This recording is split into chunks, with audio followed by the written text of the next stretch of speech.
अच्छा, ये मैं आपको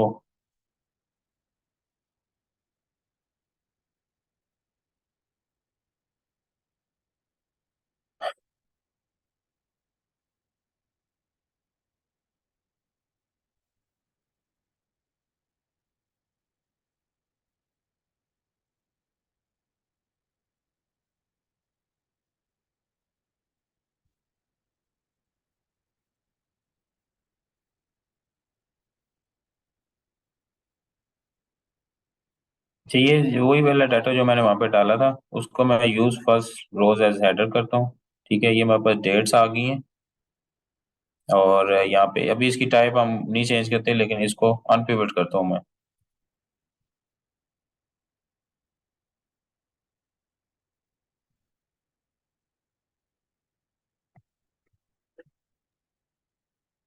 लेकिन इसमें मुझे कैटेगरीज और डेट, एक मिनट इसको।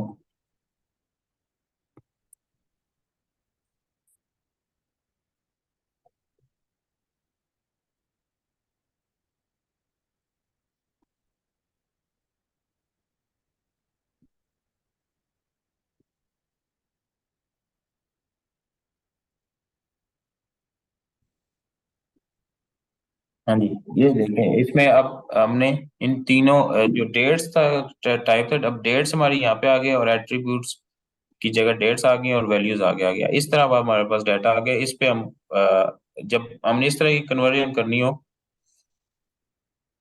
और यहाँ पे अब इसके एम कोड के अंदर हम जाके इसका नेम चेंज कर सकते हैं। इसको मैं डेट कह दूंगा।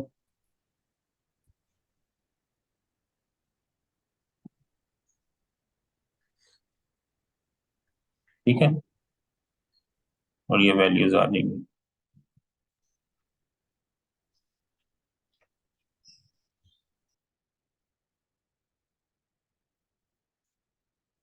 ठीक है, अब क्लियर हो गया इसका।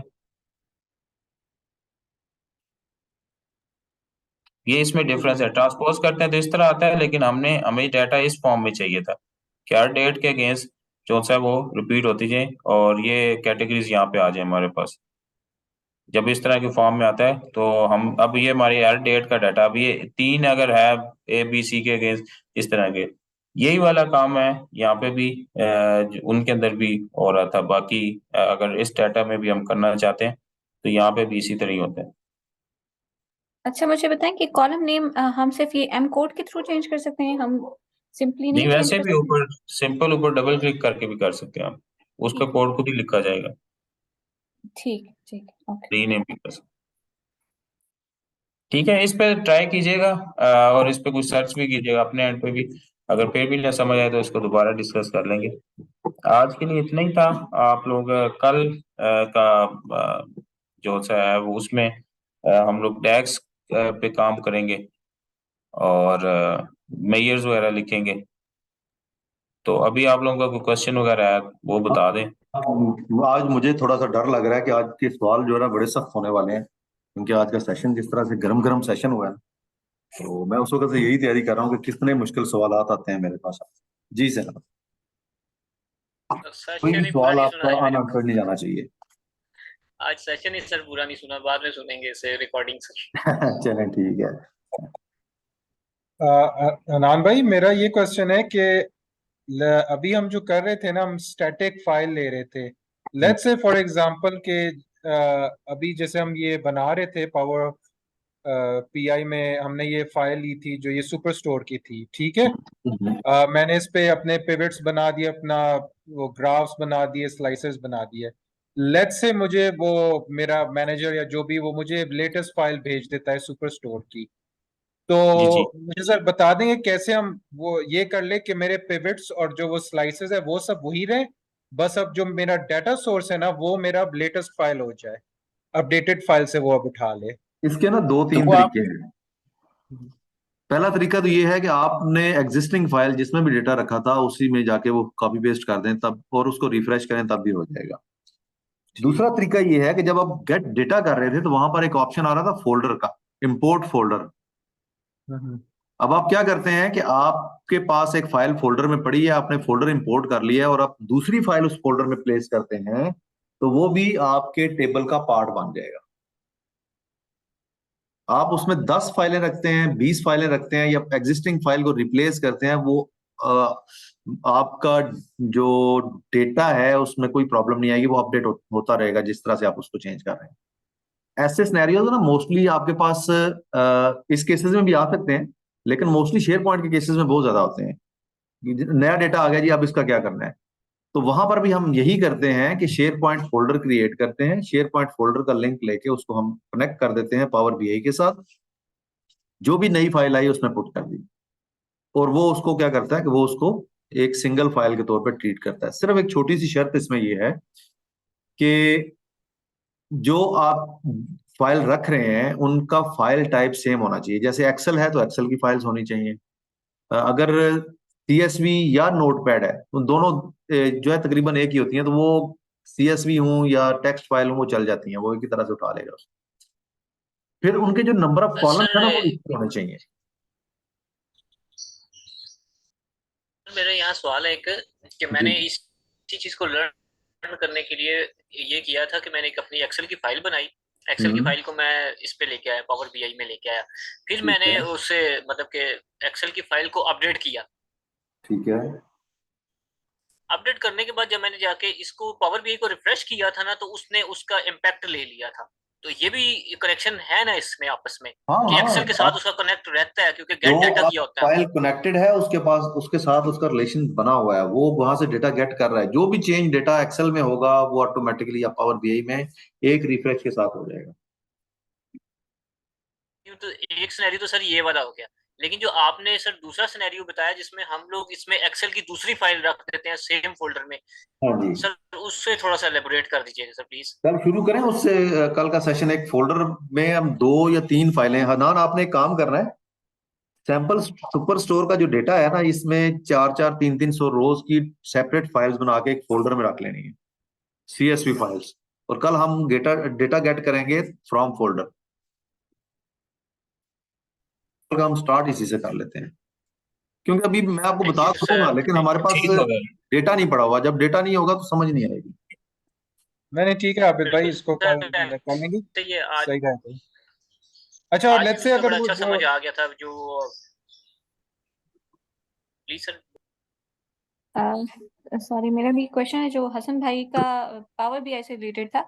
वो ये पावर क्यूरी में अगर एक दफा हम मतलब क्लीन कर लेते हैं अपनी फाइल, फिर वही फाइल नेक्स्ट वीक दोबारा अगर अपडेटेड आती है हमारे पास, तो हम्म। क्या हमें हर दफा ही वो स्टेप्स करने पड़ते हैं या वो खुद वो स्टेप्स ले लेगा? फॉर एग्जांपल मैंने कुछ कॉलम्स हटा दिए हैं, कुछ जो भी मतलब जो भी ट्रांसफॉर्मेशन के जो भी स्टेप्स हैं वो मैंने किए हैं, तो वो हर दफा मुझे करने पड़ेंगे या नहीं? वो एक दफा करके वो फिर नेक्स्ट फाइल पे वो खुद ही अप्लाई करेगा स्टेप्स? नहीं नहीं, आपको ट्रांसफॉर्मेशन के या कोई भी स्टेप्स दोबारा नहीं करने पड़ेंगे। आप 2 तरीके हमने बताए हैं कि अगर आपके पास नया डेटा आ गया तो उनको कैसे आपने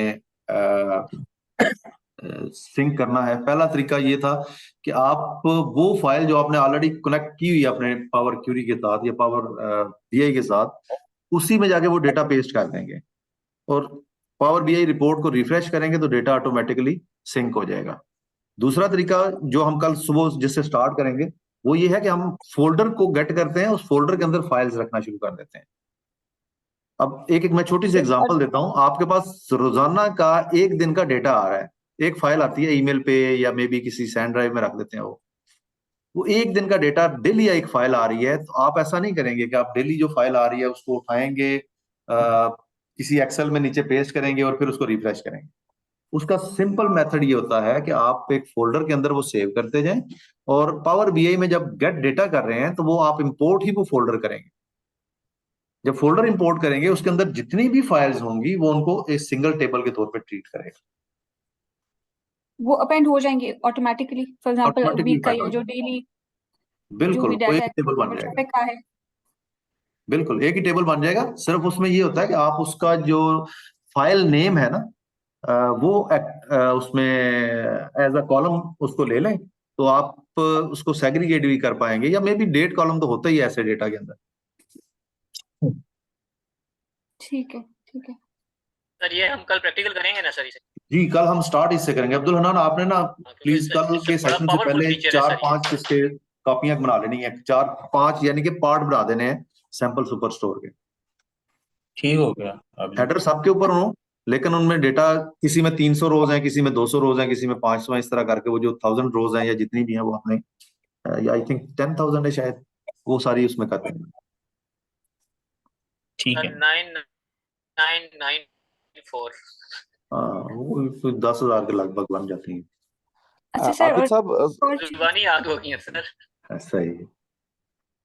सर, एक और चीज भी, सॉरी, जो पावर बीआई में हम विजुअल्स बनाते हैं, तो क्या ऐसा पॉसिबल है कि अगर हम मल्टीपल टेबल्स लोड कर दें, फॉर हम्म एग्जांपल साइट का हमारे पास रेवेन्यू का डाटा एक टेबल में है, ट्रैफिक दूसरे टेबल में है, तो हाँ। क्या हम रेवेन्यू और साइट को डिफरेंट टेबल से एक उसमें मैप कर सकते हैं, एक विजुअल में मैप कर सकते हैं? आप इंजीनियरिंग में जॉब कर रही हैं? जी जी। हाँ जी, वहां पे साइट के डेटा आता था। अच्छा, उसमें ये देखें, साइट आईडी आपकी एक यूनिक चीज है, यूनिक आइडेंटिटी है। बिल्कुल। आप दोनों टेबल्स के दरमियान साइट टू साइट एक रिलेशनशिप बना देते हैं, जो कि कल के सेशन में हम बना के भी दिखाएंगे। बल्कि अब्दुल हनान, अगर ऐसा हो पॉसिबल हो कि हमें कुछ सैंपल डेटा मिल जाए इंजीनियरिंग का, तो ये बहुत जबरदस्त सपोर्ट हो जाएगी इस तरह की जो हम अभी बात कर रही हैं। तो आप जब रिलेशनशिप बिल्ड करते हैं दोनों टेबल से जैसे मर्जी कॉलम उठाएं, कोई मसला नहीं। आप 4 5 6 टेबल हैं, सब में साइट आईडी आ रही है, डेटा आगे डिफरेंट है, आप उनका रिलेशनशिप बिल्ड कर लें किसी एक टेबल के साथ, और वहां से साइट आईडी यूज करें मेन टेबल से। जो बाकी किसी से रेवेन्यू ले रहे हैं, किसी से ट्रैफिक ले रहे हैं, किसी से जनाब आप ले रहे अवेलेबिलिटी होंगे ले तो रहे हैं। डिफरेंट टेबल्स में से ले रहे होंगे। हाँ जी, वो जिस मल्टीपल टेबल से जिस आप तरह उठा सकते स्लाइसर में लेते हैं, जिस तरह स्लाइसर में लेते हैं, जिस तरह से। रिलेशनशिप का बनाते सर बेसिकली हैं, हाँ स्लाइसर में relational relation. Database management system बनाना चाह रहे हैं ना हम लोग। जी जी, relation database management system. Abid Sahab आज इस पे मैंने काम किया था, तो अगर कहते हैं तो मैं स्क्रीन विजिबल करवा जी देता जी, हूँ। जरूर जरूर शो करें स्क्रीन अपनी। अगर कोई चीज अच्छा हमें अभी आबिद क्लियर हो साहब, जाती है तो वो सबसे बेस्ट है। आबिद साहब, अच्छा, इसमें ये पॉसिबल। इसका क्वेश्चन ये था कि क्या हम जो साइट आईडी आइडेंटिकल है, क्या वो दूसरे टेबल से उठा सकते हैं? तो नहीं, तो यहाँ पे मैंने दो टेबल जो है ना वो लिए थे। एक टेबल में मेरे पास ये मेरा डाटा था बीटीएस अवेलेबिलिटी का, और हम्म दूसरा मेरा ऑन एयर शीट थी। तो मैंने जो मैप चार्ट था मेरे पास, मैप चार्ट में लोगों को लैटिट्यूड था, तो हम्म उसको मैप चार्ट में यूज करना था लोगों को लैटिट्यूड को।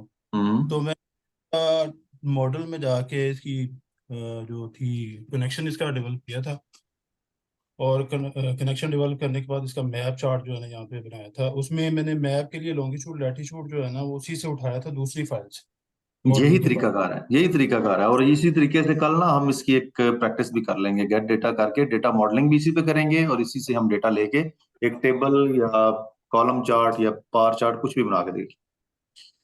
बाय द वे, जबरदस्त डैशबोर्ड बनाया आपने। Thank you. अच्छा सर, मैं क्वेश्चन कर रहा था, वो मेरा हाल अनपिवट जो आपने बताया ना वही मतलब उसका आंसर था, वो आपने उसको एक्सप्लेन कर दिया। असल में मेरा जो डाटा था ना, अगर मैं आपको दिखाऊं तो वो मैंने अभी वो बीटीएस वाला देख लिया, वो डेट में आ रहे हैं कॉलम उसके। दो डेट में आ रहे हैं, और वो अब अनपिवट करके उसका एक नया कॉलम बना लेंगे, और फिर उससे फिर लाइन चार्ट बन जाएगा। बहुत आसान हो जाएगा, वो बहुत इजी हो जाएगा। बिल्कुल बिल्कुल, ये हम भी एक्सेल में वो डैशबोर्ड्स बना रहे हैं, तो यही सबसे बड़ा मसला होता है कि वो कॉलम वाइज डेट्स होती हैं, और वो एक्सेल वो जब उसको फिर वो अनपिवट नहीं कर सकता। लेकिन I think power BI, I think ये बहुत एक्सेल हेल्पफुल के होगा। अंदर भी ना, एक्सेल में भी पावर क्यूरी होता है, एक्सेल में भी पावर क्यूरी के जरिए आप कर सकते हैं ये। ठीक। ऐड होंगे एक्सेल में, खासतौर पे 365 में। जी, और कोई सर सवाल? मेरे तरफ से जो इसके प्रोजेक्ट में सॉरी। ना, इसके ऊपर अपवर्क पे जो काशिफ, आपकी आवाज स्टॉक ब्रेक एक्सचेंज का हो रही डाटा आता है ना पड़ती है, जो स्टॉक एक्सचेंज का डाटा आता है सर, जी जी। कि जो अपवर्क पे प्रोजेक्ट्स पड़े हुए हैं जिसमें स्टॉक एक्सचेंज का डाटा आता है, तो उसमें ये बहुत हेल्पफुल होगा ये। एग्जैक्टली ऐसे ही है, ऐसे ही है। स्टॉक एक्सचेंज का कर लें, ई कॉमर्स का डेटा भी आपको ऐसे ही मिलेगा।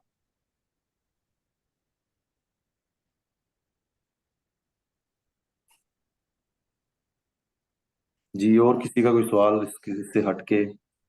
ये तो चले, हम कल के दिन में डिस्कस भी करेंगे इसको। अभी सर ये बताइएगा सर कि अगर फर्ज करें अपडेटेड डेटा हमारे पास आता है तो वो तो उसी फाइल के नीचे वो नया डेटा भी साथ आ रहा होता है ना, कि अगर हम वो फाइल रिप्लेस कर दें, मतलब पुरानी वाली फाइल डिलीट करके नई वाली फाइल पेस्ट करें, उसको वही नाम दे दें, तो सोर्स तो वो उसी को उठाएगा ना सर फिर? कर सकते हैं, आप उसी को रिप्लेस कर सकते हैं, उसके अंदर पेस्ट कर सकते हैं, फोल्डर में रख सकते हैं, मल्टीपल वेज होते हैं इस पे। Thank you.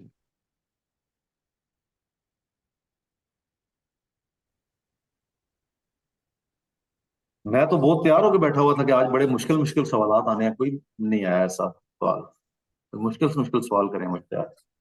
साथ के साथ रिजॉल्व होते रहे हैं। अब गवर्नमेंट वाले सवाल शुरू हो जाने हैं सर। नहीं नहीं, वो वाले सवाल नहीं चाहिए हमें। हम पावर बीआई वाले बंदे हैं, हम पावर बीआई तक ही रहेंगे। वैसे बाय द वे, मुझे आज ऐसे ही किसी एक स्टूडेंट से एक नई चीज सीखने को मिली है। और सीखने का मतलब यह है कि एक नया उसने मुझे पाथ दिखा दिया है डेटा क्लीनिंग के लिए। तो जब आप लोग सवाल करते हैं ना, तो उसमें मेरी बड़ी लर्निंग होती है। शायद अभी इमरान रियाज, क्या नाम था? इमरान रियाज नहीं, कुछ और नाम था लड़के का। आपने इमरान रियाज का नाम ले लिया सर। हाँ नहीं, वो अभी हमारे पास ट्रेनिंग में भी थे, मेरे जेहन से नाम निकल जाते हैं बेसिकली। मैं पहले जब ट्रेनिंग जोंग में करवा रहा था ना एक्सेल की, तो आ, उस बंदे ने मेरे साथ पावर पिवट का, उस बंदे ने जिक्र किया था। मुझे पावर पिवट का मैंने नाम ही नहीं सुना था, मैं तो पावर पिवट टेबल तक था। तो मैंने पावर पिवट वहां से सीखना शुरू किया था कि ये क्या होता है। फिर इसी तरह एक ट्रेनिंग में किसी बंदे ने पावर क्यूरी का नाम लिया था, तो मैंने ऐसे सीखा। तो जब आप लोग सवाल करते हैं तो हमें कुछ नया सीखने को मिलता है। इसलिए मैं सिखाने के बाद क्वेश्चंस के ऊपर बड़ा फोकस्ड होता हूँ यार, कि जो लोग पूछ रहे हैं ना, ये क्या पूछते हैं।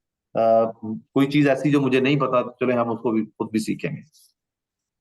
सर मैंने जब पहली बार उसका डैशबोर्ड का नाम सुना था, तो मुझे रियल में तो डैशबोर्ड्स अब नजर आए हैं। जब मैंने 2011-2012 में जब मोबिलिंक्स के डैशबोर्ड्स वगैरह देखे थे, तो मुझे उस टाइम क्यूरियोसिटी हो गई थी कि मैंने ब्रेक करूंगा, ये ब्रेक किस तरह होंगे, ये बने किस तरह है। सही सही।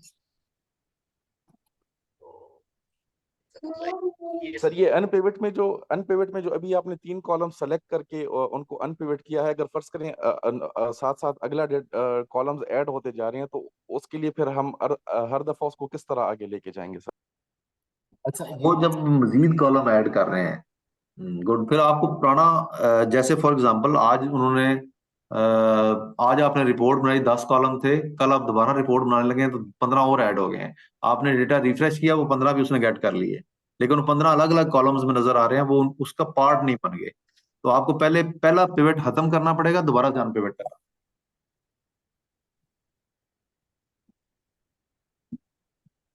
जी थैंक यू सर।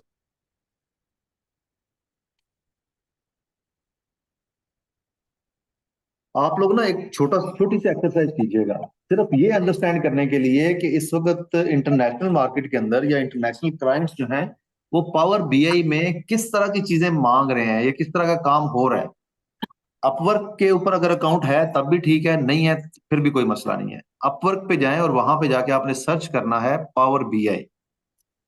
आपको बहुत सारी जॉब्स नजर आएंगी जो इस वक्त ओपन है। उन जॉब्स की डिस्क्रिप्शन पढ़ने की कोशिश करें, वहां से समझने की कोशिश करें क्लाइंट क्या मांग रहा है इस वक्त। तो आपको एक बड़े अच्छे से अंदाजा हो जाएगा कि इस वक्त रिक्वायरमेंट किस चीज की है।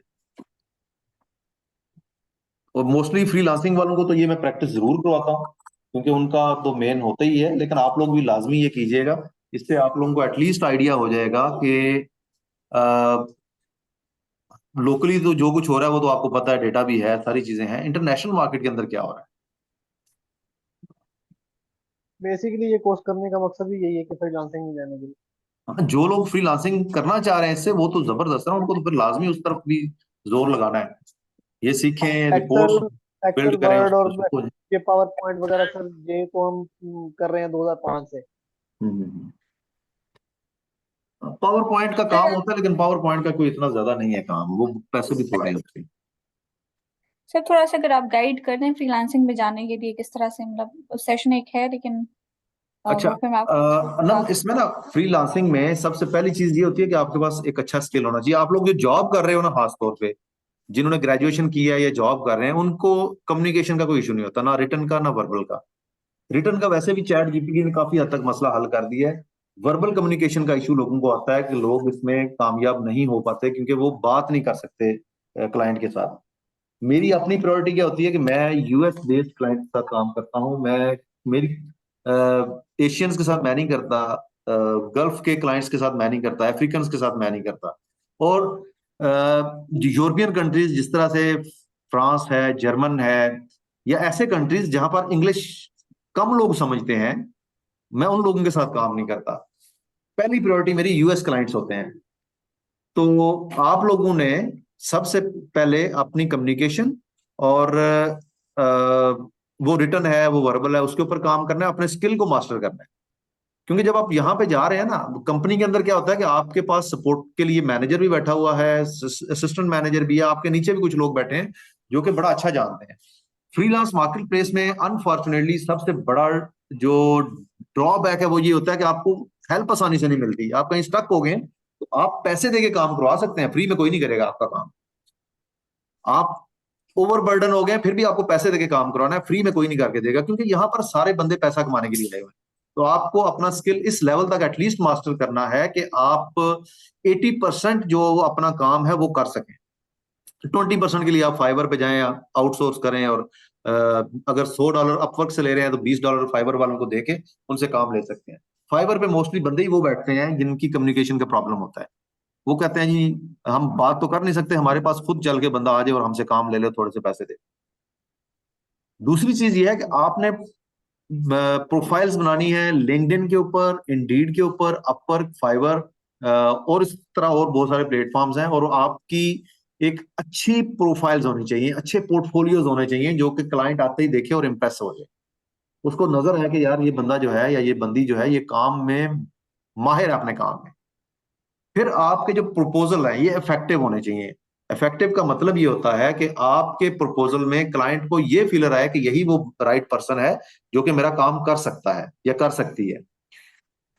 तो आप इस फील्ड में आ सकते हैं डेफिनेटली। बल्कि मेरी रिकमेंडेशन ये है कि लोकल जॉब से, हाँ वो पाकिस्तान में बैठ के कर रहे हैं या गल्फ में कर रहे हैं, आप लोकल जॉब से फ्रीलांसिंग में पैसा बहुत ज्यादा है। अगर आप कंपेयर करें, सब्र भी बड़ा करना पड़ता है लेकिन पैसा भी बहुत है इसमें। अगर आप गल्फ में गए हैं तो गल्फ में जाके भी आपके लिए $8 से 10 हजार पर मंथ कमाना बड़ा मुश्किल काम है, इतना आसान नहीं है। इवन के यूएस में जाके लोग इतने पैसे ले रहे होते हैं, $8,000, $10,000।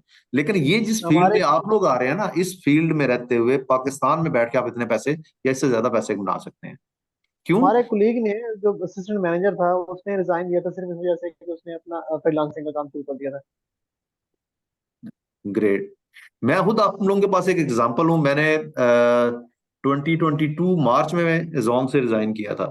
2022 में रिजाइन किया क्योंकि मैंने 20 साल नौकरी की हुई थी, तो मेरे अंदर से वो डर नहीं जा रहा था, जॉब छोड़ दी है तो अब आगे भूखा ना मर जाऊं। मैंने फिर ईवाई ज्वाइन कर लिया, 3.25 लाख मेरी सैलरी लग गई। 6-7 महीने में मेरी बस हो गई क्योंकि मैं फ्रीलांसिंग को सेक्रीफाई करना पड़ रहा था। मैंने वो भी छोड़ दिया, अब घर बैठा हूँ, सुकून से काम कर रहा हूँ। उसी टाइम में से टाइम निकाल के लोगों को सिखाने की भी कोशिश करता हूँ। सिखाने का मेन पर्पज ये है कि मेरे पास स्किल्ड लोग नहीं है जिनको मैं अपना काम दे सकूं। अनफॉर्चुनेटली मुझे फाइवर पे जाके किसी इंडियन को, किसी बंगाली को या किसी श्रीलंकन को हायर करना पड़ता है जब मुझे कोई छोटा मोटा प्रोजेक्ट करवाना है उससे। तो जब मेरे सिखाए हुए लोग होंगे तो मेरा कॉन्फिडेंस भी होगा डेफिनेटली, यार ये बंदे हैं या ये बंदियां हैं जो काम कर सकते हैं, मैं उनको उस पर ले लूंगा, उनसे काम लूंगा। अगर जैसे 6 महीने उनके स्ट्रगल के हैं तो वो 6 महीने वो मेरे काम आ जाएंगे, 6 महीने के बाद वो अपना काम स्टार्ट कर देंगे तो फिर मैं किसी और बंदे की तरफ चला जाऊंगा। सर असल में हमारी जो इंडस्ट्रीज है ना, मतलब लोकली भी जो इंडस्ट्रीज हैं वो भी इस तरह काम नहीं कर रही। अगर वो भी स्किल डेवलपमेंट की तरफ काम करें तो सर उन्हें भी स्किल वर्कर की सप्लाई मिलती रहे। ऐसे ही है, ऐसे ही अनफॉर्चुनेटली ना पाकिस्तान के अंदर जो हमारे गुरु हैं फ्रीलांसिंग के, वो ग्राफिक डिजाइनिंग वाले हैं सारे, वो वेब डिजाइनिंग वाले हैं, ग्राफिक डिजाइनिंग वाले हैं, मोबाइल एप्लीकेशन डिजाइनिंग वाले हैं। अब डिजाइनिंग की फील्ड के अंदर इतना ज्यादा कंपटीशन हो गया है, या ई कॉमर्स के लोग हैं, कंपटीशन इतना ज्यादा हो गया कि आपको आवरली रेट मिलता है $3-4 पर आवर, बदकिस्मती से। हमारी फील्ड एक ऐसी है जिसमें ये टेक्निकल फील्ड है, यहाँ पे कुछ सीखना पड़ता है, और सीखना पड़ता है दिमाग लगा के। ऐसा नहीं है कि आपने माउस के साथ 4 लाइनें उल्टी सीधी डाल के उनको वो करके तो जनाब ये आपका डिजाइन तैयार हो गया। हाँ, मैं ये नहीं कहता कि वो काम आसान है, मुश्किल है डेफिनेटली, लेकिन टेक्निकल नहीं है। ये फील्ड टेक्निकल फील्ड है। सीक्वल हो गया, पाइथन हो गया, या डेटा एनालिटिक्स हो गया, इसमें बेशक विजुअलाइजेशन है, बेशक डेक्स है, फार्मूले हैं, ये थोड़ी टेक्निकल फील्ड है। इसमें कंपटीशन उतना नहीं है, इसमें रेट बड़े अच्छे मिल जाते हैं। इसको आसानी से आप जब एक दफा टॉप रेटेड तक चले जाते हैं तो बड़ी आसानी से आपको $25-30 पर आवर के जॉब मिलनी शुरू हो जाती है। और जॉब मिलती है, ये नहीं कि सिर्फ प्रोजेक्ट मिलते हैं। अच्छी चीज ये है कि डेटा एनालिटिक्स के अंदर आपको जॉब मिल जाती है। जैसे अभी आप किसी कंपनी में जॉब कर रहे हैं, आप 8 घंटे डेली काम करते हैं, 40 आवर्स अ वीक काम करते हैं, और बदले में आपको आवरली बेस पे वो पे आउट करते रहते हैं। लेकिन वो जो पे आउट होता है ना, वो आपका कंपेयर करें अगर आप अपनी करंट जॉब से, तो बहुत ज्यादा होता है। सिर्फ बदकिस्मती हमारी ये होती है कि हम कोशिश नहीं करते उस लेवल तक पहुंचने के लिए। हम बड़ी जल्दी हिम्मत हार के बैठ जाते हैं। हमने प्रोफाइल बनाई, कुछ 10-20-30 जॉब से अप्लाई किया, हमें कोई रिस्पांस नहीं आया, हमने हिम्मत हार दी कि नहीं जी इसमें तो होते ही कुछ नहीं है, ये तो जो बंदे ने हमें सिखाया या बनाया उसने तो अपने पैसे बनाने के लिए किया था, मिलता कुछ भी नहीं है। मैंने जब सर पहली एआई जॉब के सर जी एआई जी के मैंने बानी ने अभी रिसेंटली रिजाइन दिया है, हाँ और हाँ उसने कहा है कि एआई ने ये सारे टूल्स जो है, इन इन टूल्स को यूज करके आपके डाटा एनालिसिस और बाकी चीजें, 30 मिलियन से भी ज्यादा आपके जो लोग हैं वो अनएम्प्लॉयड हो जाएंगे। और मैं रिजाइन सिर्फ इस वजह से दे रहा हूँ कि मैंने ये काम गलत कर दिया है। देखें, ऐसा नहीं होता कि आप अनएम्प्लॉय होंगे, होता यह है कि आपको स्किल अपना इंप्रूव करना पड़ता है। इम्प्रूव मैं करना पड़ता है डेफिनेटली। मैं आपको छोटी सी एग्जांपल देता हूँ। मैं डी बेस पे काम करता था, एफ बेस पे काम करता था, और मैं अपने डिपार्टमेंट का गुरु गिना जाता था कि ये बंदा है जी जो हमारे डेटा के ऊपर एनालिसिस कर सकता है। हम कमांड्स लिखते थे एफ बेस की, डी बेस की, वो एक ब्लैक विंडो के ऊपर ग्रीन कलर के वर्ड्स आते थे, वहीं से हम फाइल लेते थे, वहीं से उसके ऊपर हम चीजें जो है वो अप्लाई करते थे, कुछ सम एवरेज जो भी चीजें और नंबर्स हम कर रहते थे। एक्सेल आया तो हम भी यही सोचते थे कि डी बेस और एफ बेस वाले बेचारे मर गए, लोगों ने एक्सेल सीख लिया उस पे आ गए, जिन्होंने नहीं सीखा वो वाकई मर गए। फिर एक्सेल एडवांस होता गया, पावर बीआई आ गया, सीक्वल है, पावर बीआई है, पाइथन में मशीन लर्निंग आ गई, डीप लर्निंग आ गई। तो जो बंदा अपना स्किल इंप्रूव करता जाएगा और नई चीजें सीखता जाएगा, वो तो साथ साथ चल रहा है, उसके लिए कोई मसला नहीं है। आप एआई की बात करते हैं, पाइथन वाली तो एआई बनाते हैं। जब तक ये एआई टूल्स नहीं थे तब भी लोग इंटरनेट से जो डेटा है वो निकालते थे, डेटा इंटरनेट से पाइथन से निकालते थे, उसको भी आर्टिफिशियल इंटेलिजेंस ही कहा जाता है। सर जिस तरह अभी आज आपने एक एडिशनल टूल सिखाया इसके अंदर पावर बीआई के अंदर, वो भी तो एआई है ना, लिमिटेड फॉर्म की, जिस तरह हमने इसका उसने सारा अपने एआई ऑप्शन है, बेसिकली मतलब पावर बीआई एआई है। एग्जैक्टली ऐसे ही है। कैनवा आ पावर गया। बीआई जो वो अब ऑप्शन है। अगर मैं फोटोशॉप जानता हूं, मैं एडोब इलस्ट्रेटर जानता हूं, लेकिन मैं कैनवा नहीं सीखता, तो मैं जुल्म कर रहा हूं अपने जात के साथ। मैं तो अपने उस टूल जिसको मैंने सीखा था मैं उसको लेके बैठा हूँ जी, मैं तो इसी पे काम करूंगा, जो नया है इस पे मैं नहीं सीखना। अगर मैं सीखता हूं तो मैं डेफिनेटली उस जो नई एक बनी है चीज में उसके साथ सबके साथ शामिल हो गया। अब कितने लोग ऐसे हैं मतलब जिनके बारे जो में आपने सुना होगा कि वो तस्वीरें ऑनलाइन बेचते हैं? कभी सुना किसी ने तस्वीर कहीं से खींची है, कोई अच्छी सी तस्वीर, और उसको ऑनलाइन बेच दी है? सर एनएफटीज चल रहा है बिक ना, रही हैं अब तो। अब बहुत तो ज्यादा बिक रही बिकती है हैं। ना। शटर एनएफटीज बिक स्टॉक रही पे चले जाएं, वहां पे जाके आप हैं, शटर अपलोड कर स्टॉक दें, पे अपना फ्री अकाउंट बनाएं स्टॉक। और बेचें आप। सर ऐसे और इस तरह के हैं, पेक्सल्स हैं, शटर स्टॉक है, वहां पे जाके बेचते हैं लोग तस्वीरें, वीडियोस बेचते हैं, तस्वीरें बेचते हैं। तो सर कैनवा वाले आपसे आपके डिजाइन खरीदते हैं अगर आप इस लेवल का डिजाइन बनाते हैं? आप बिल्कुल ऐसे ही है, आप प्रो लाइसेंस लें, अपने डिजाइन बनाए, वहां पे जाके डाल दें, आपके लोग खरीदेंगे। मतलब आप इस कंडीशन में नहीं रह सकते कि वो सर पहले भी इस तरह चल रहा था तो अभी चलने दे, हाँ नहीं, इस पे आपको नहीं रह अब सकते।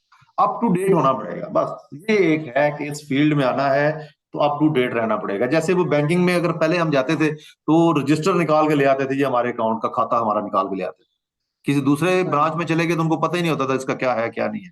फिर वो अभी अपग्रेड भी होते जो गए होते गए होते गए, पुराने अब सब जगह आपके पे सब एम्प्लॉयज कुछ होते हैं, अभी अभी भी सर लेटेस्ट यहाँ आपके पे जो पुराने बैंकर एम्प्लॉयज हैं वो इस तरह ही कर रहे हैं। वैसे ही कर रहे हैं, सर उन्होंने अपना अपग्रेड नहीं किया, वो नीचे चले गए, नए बच्चे आगे उनसे आगे निकल गए। आबिद हाँ, साहब वो इस अभी भी स्टैंडर्ड ग्रुप में कोई मॉडल। बैंकर है अभी? मुझे नहीं आइडिया। सर अभी बैंक वालों को कुछ ट्रेनिंग्स दी जा रही हैं रिसेंटली ना, तो उन लोगों को ये बता दिया गया है कि फ्यूचर में आपको ये जिस तरह टावर्स नजर आ रहे हैं, बैंक के कुछ नजर नहीं आने लगा, बैंक खत्म हो जाएंगे, वर्चुअल हो हाँ, जाएंगे सारे, ब्रांचलेस हो जाएगा, हर चीज ब्रांचलेस हो जाएगी। एक्चुअल हो तो गए हैं ब्रांचलेस हो आपके जाएगी, मोबाइल के ऊपर एम्प्लॉयज। एप्लीकेशन। सर ये बड़ी जल्दी आपके ये नोट, करेंसी नोट ही खत्म हो जाने हैं, यही किसी ने नहीं देखने लेने हैं। अब आप देखें ना, आपकी कितनी पेमेंट पहले होती थी, आज से 10 साल पहले कितनी पेमेंट्स थी जो कि आप कैश की सूरत में करते थे, आज आप वो कार्ड से पे कर रहे हैं। सर लिक्विड मनी पे जाएंगे आप, अल्टीमेटली किसी भी कंट्री को जब डिफॉल्ट करना होगा तो उन्होंने लिक्विड मनी उड़ा देनी है, उसके बाद आप अल्टीमेटली डिफॉल्ट हो जाओगे, ऐसे ही। बाउंडेड है। तो बात फ्रीलांसिंग से उठ के बहुत दूर चलेगी। फ्रीलांसिंग में आपने आना है तो आप अपनी अच्छी प्रोफाइल्स बनाएं, अच्छे पोर्टफोलियोज बनाएं, अच्छे कवर लेटर लिख के करें। अच्छा, सर जो इस लोग पे आपकी फ्रीलांसिंग हेल्प सीखना चाहिए चाहते होगी। हैं ना, हमारी एक ट्रेनिंग चल रही है ऑलरेडी डेटा एनालिटिक्स के ऊपर, उसमें अब मुझे याद नहीं है वीडियो नंबर 14, 15, 16 है या इस तरह करके ना, फाइवर, अपवर्क और हाँ, चैट जीपीटी, पेनियर, इसके ऊपर वीडियोस सुन रहे बनी थे। हुई हैं, यूट्यूब पे पड़ी हैं, आप वो वीडियोस देख लीजिएगा। या मुझे एंड पे याद करवा देना कि मैं आपको उस मैं ग्रुप में ही शेयर ऐड कर कर देता लूंगा हूँ सर। जिसमें ये होता है। सॉरी, सर मैं लिंक शेयर कर दूंगा सर। एंड पे कीजिएगा इस ट्रेनिंग के बाद में, अभी वो कंफ्यूजन, रास्ता चेंज हो जाएगा हमारा जब ट्रेनिंग एंड होगी ना नहीं फिर। बस सर चलिए सर। प्रोफाइल के लिए आपकी ना थोड़ी सी हेल्प चाहिए होगी उसमें। वो आपको मुकम्मल प्रोफाइल बिल्डिंग उसमें आप सीख लेंगे आसानी से। फिर ठीक है। कहीं पे स्टक हूं तो फिर ग्रुप आप में आप अवेलेबल है, यहीं पे सवाल करें, आपको जवाब मिल जाएगा। डेफिनेटली। हाँ जी, और कोई सवाल किसी का? Thank you. वेलकम जी। कल फ्राइडे है? यस।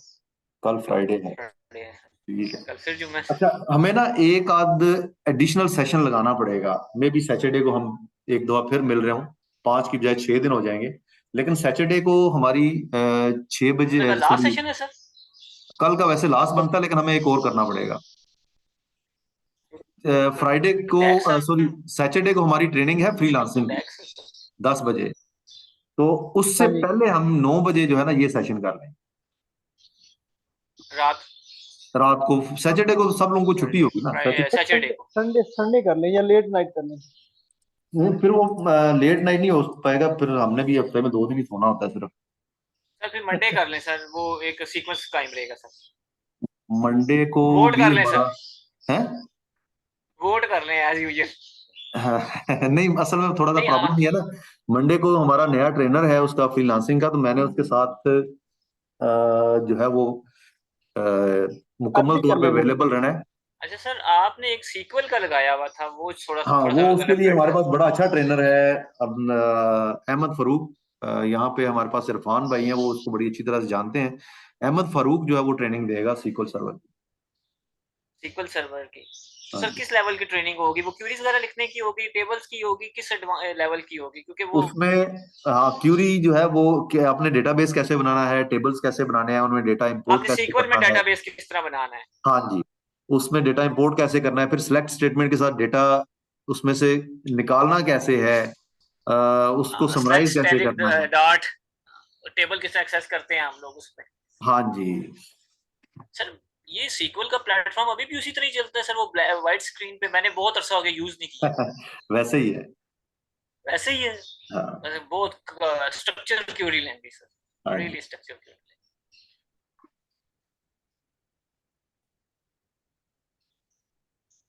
चलें जी, आराम करें, रेस्ट करें। थैंक यू इसका सर। नहीं अभी अब्दुल वीडियो हन्नान, दोबारा आप थोड़ा देखनी है सा सर। ये देख लीजिएगा कि अगर आपने मंडे को करना हुआ तो मंडे का आप लोग टाइम रखिएगा 9 से 10 बजे तक का, बल्कि 9 से 10 भी मेरी मीटिंग होगी। मंडे का दिन तो बड़ा ही बिजी होता है, प्लीज सैटरडे को कर लें इसे। सैटरडे 9 से 10 कर लें, 8 से 9 कर लें, जिस तरह भी आप कहेंगे मैं अवेलेबल हूँ। सैटरडे सर ठीक है, सैटरडे ठीक है सर। हाँ सैटरडे को कर लेते हैं। फिर उसके बाद आप लोगों को सैटरडे अगर किसी चीज के ऊपर सपोर्ट चाहिएगी तो वो तो हम अवेलेबल हैं, जब तक आप लोग ग्रुप में हैं सवाल करते रहेंगे, हम इंशाल्लाह आपको जवाब देते रहेंगे। और जो लोग वैसे तो इस दफा मुझे ऐसे नजर आ रहा है कि मुझे बहुत सारे लोग इस आप लोगों में से मिलेंगे अपने प्रोजेक्ट्स कराने के लिए। जिन लोगों के साथ मेरा अच्छा इंटरेक्शन चलता रहा मैं डेफिनेटली उनके साथ प्रोजेक्ट्स जो है वो भी शेयर करूंगा, उनसे काम भी शेयर करूंगा। जैसे आज ही लकीली हमारा ही एक पुराना स्टूडेंट था, उसके लिए सीक्वल का एक प्रोजेक्ट मिला है $50 पर आवर का, 4 आवर्स a डे। तो ये तकरीबन तकरीबन कोई मेरे ख्याल में 12-13 लाख रुपए मंथली का उसको प्रोजेक्ट मिल गया आज। बड़ा खुश था, पहला प्रोजेक्ट है और पहला प्रोजेक्ट इसको जबरदस्त मिल गया। अल्लाह साहब बरकत दे मजीद, और आपको भी अजर दे इंशाल्लाह बीच में सर। जज़ाकल्लाह। हमारे लिए भी अच्छा करे इंशाल्लाह अल्लाह खैर करेगा। इंशाल्लाह चलिए, इंशाल्लाह। हाफिज़। Thank you sir, thank you sir. Thank you okay sir. Sir, Allah Hafiz.